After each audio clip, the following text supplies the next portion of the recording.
अब सोचने की जरूरत नहीं है, अब घबराने की जरूरत नहीं है। यानी अब आपको ये पूरा प्रक्रिया समझ में आ जाएगा कि आखिर आपका यहाँ पर अधिकार क्या है, किस प्रकार आप अधिकार प्राप्त कर पाएंगे, कब आपको अधिकार मिलेगा, कब नहीं मिलेगा।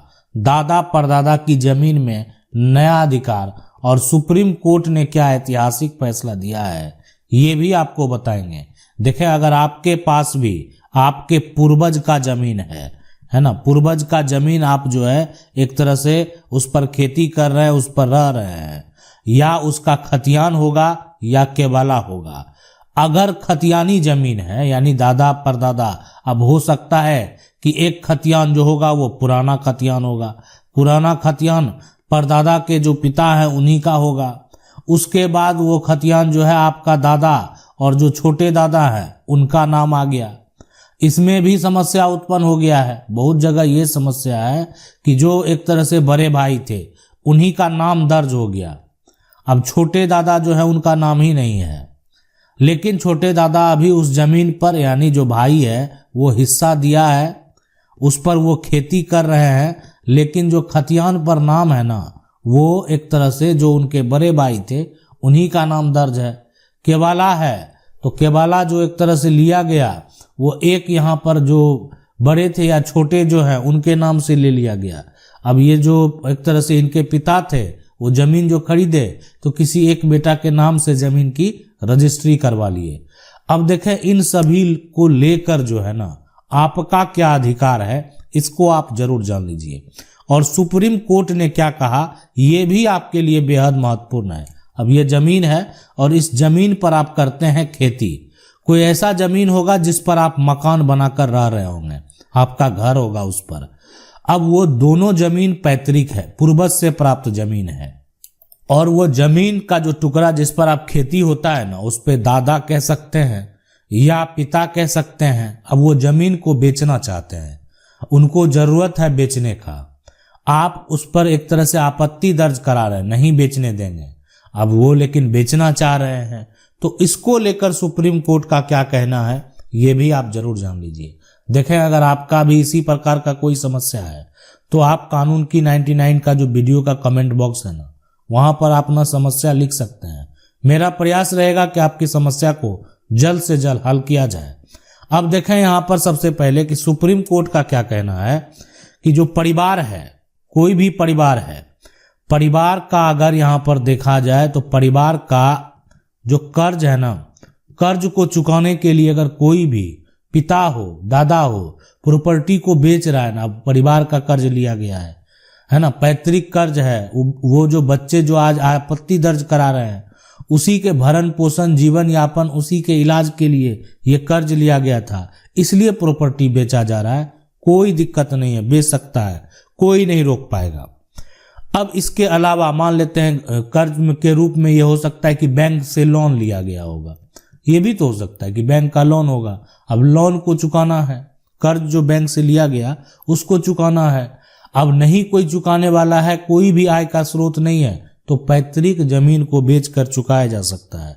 एक तरह से वो कर्ज भी पैतृक हो गया और वो उसको चुकाने के लिए यानी इसको जमीन को अगर कोई भी जो एक तरह से दादा है, परदादा है या पिता है वो बेच रहे हैं तो आप उनको नहीं रोक सकते हैं।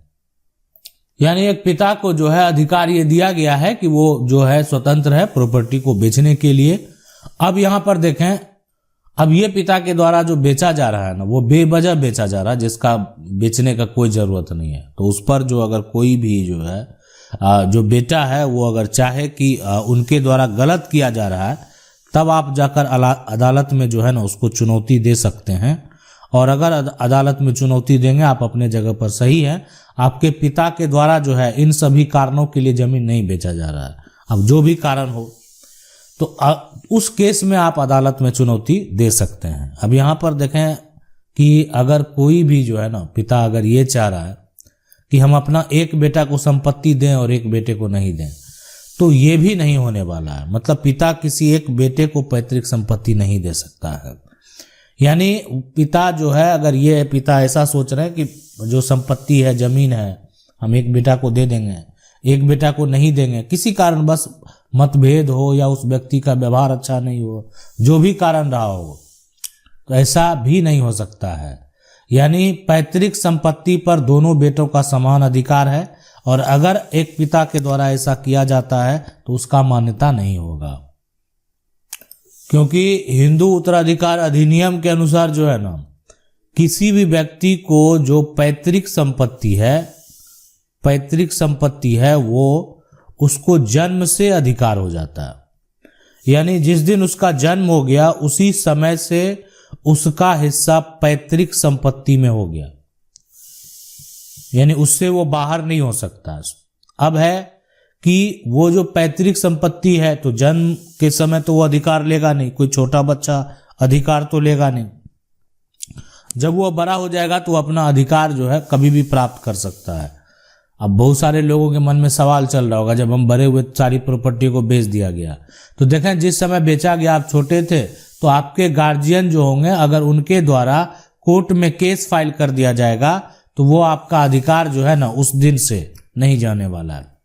यानी आपके गार्जियन मान लेते हैं पिता नहीं कोई और है, पिता आपको नहीं देख रहे हैं, आपका उस परिवार में जन्म हुआ है, तो आपके गार्जियन के थ्रू जो है कोर्ट में केस फाइल कर दे कि इतनी जमीन है और इसमें इतना हक इनका बनता है, इस प्रॉपर्टी को कोई बेच नहीं सकता है। तो अगर ऐसा गलती वो करेंगे भी ना तो वो जमीन आपके हाथ से जाएगा नहीं, और यानी अगर बेच भी दिया तो उस तरह का जो सेल डीड है वो कैंसिल हो जाएगा एक दिन। किसी के हक को नहीं बेचा जा सकता है। देखें एक यानी पिता को तो अधिकार है, पैतृक कर्ज होता है, एक तरह से ज्वाइंट में विवाह में खर्च हुआ या अन्य किसी प्रकार का कोई श्राद्ध कर्म में खर्च हुआ, बहुत सारे खर्च होते हैं, लोन लिया गया, मकान बनाया गया, किसी का इलाज करवाया गया, उसके लिए पैतृक संपत्ति बेचने के लिए जो घर के गार्जियन है वो स्वतंत्र है।